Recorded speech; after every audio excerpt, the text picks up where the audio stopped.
Hey everyone. It is Tuesday, April 7th, 2020. Tuesday, April 7th, 2020. I believe this is the 22nd episode, 22nd of our collective isolation experience. I want to talk real quick today about some writing things. It occurred to me, somebody had asked me about I've been doing these things for 21 days now, and somebody had asked me how the writing is going, and they said, you must have a lot more time on your hands now, to write, and I don't. In fact, it's just the opposite. With Uma home, yeah, my wife is working from home, thankfully, but she's still doing the full-time thing. So I'm, aside from a couple of days a week now, it's mostly staying at home or catching a couple hours like this. So my project production level has been very low, but what I am focusing on during the time that I do have has very little to do with the writing itself. And my advice to those writers out there who are trying to figure all of this out, or sort of I saw this conversation yesterday in a writing group where the writers were talking about kind of just delaying until we get to the other side of this, putting it, I just finding a way to get through to the other side of this when things are, will snap back to normal. And my message to you, is things might not snap back to normal. I mean, even after this passes, we are looking at, this isn't like a snowstorm or a hurricane. This is a worldwide destabilizing event that is going to change culture and change the way that we work and the way that we consider the internet and online working and everything is probably going to be different. I hope I'm wrong.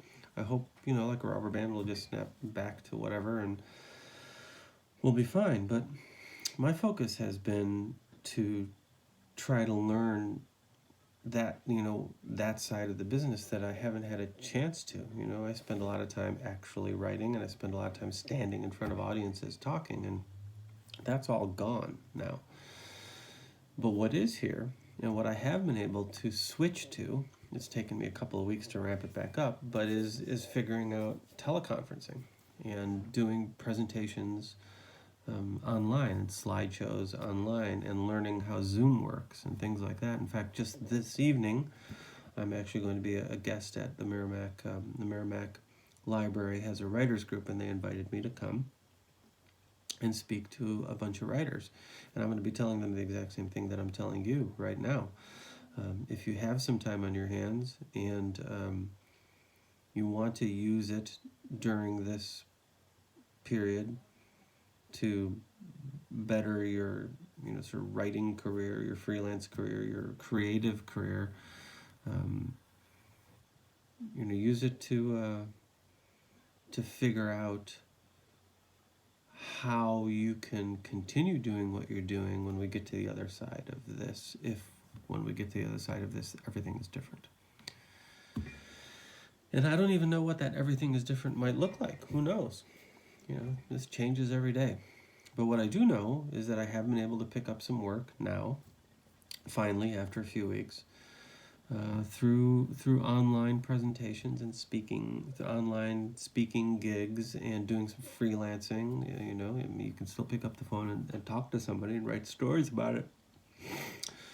So that's happening, and learn the IT. You'll be ahead of the curve that way when we do get to the other side of this. So that's that. So real quick, do that today. And to go along with that, I didn't have any shout outs today, but to go along with that, I did want to mention that one of the things that I have found time to do, because I'm sort of writing in like little blocks as opposed to big projects, is I've actually had a chance to focus a little bit more on my own poetry, which is sort of unusual. Again, I don't consider myself to be a poet. That's not my bread and butter, but I like it. So, as a hobby, I like doing it, and I like and the pandemic, and all this time has given me an opportunity to focus a little bit on it. So I'm going to read one of my new poems for you today. And who knows? When we get to the other side of this, there might be down the road there might be a pandemic poetry collection coming out of this. I know that New Hampshire State Poet Laureate, along with my publisher, is putting together a pandemic collection of poetry. So maybe I'll submit one of these to that. So we'll see. So here we go. This is called Portrait of a Child Studying a Dead Skunk. I am leaving that cafe, the one where they know me and pour my coffee and get my scone without me even telling them what I want.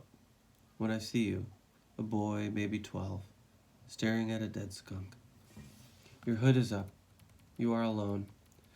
You're wearing a school backpack with the insignia of a sports team that is not from here. Perhaps it is from a place where you are. The skunk's pulpy red-streaked fur bristles in a morning breeze, and you stand stock still, like you're praying. I think, what do you see? Do you see a reflection of mortality? Do you consider why you are even walking alone on a cold winter morning to a school that can't possibly understand a dead skunk like you can? Or do you just see guts? After a long moment, you tuck your hands into your coat and move on. The street returns to the morning, and I put my paper cup to my lips and inhale. In a day or a week, a truck from the city will come by, and a man will shovel your skunk into a flatbed atop a pile of other furry, tiny bodies. And you'll go back to your social studies, your gym, your homeroom, where your friends will tease you about your sports team. But something will be different now.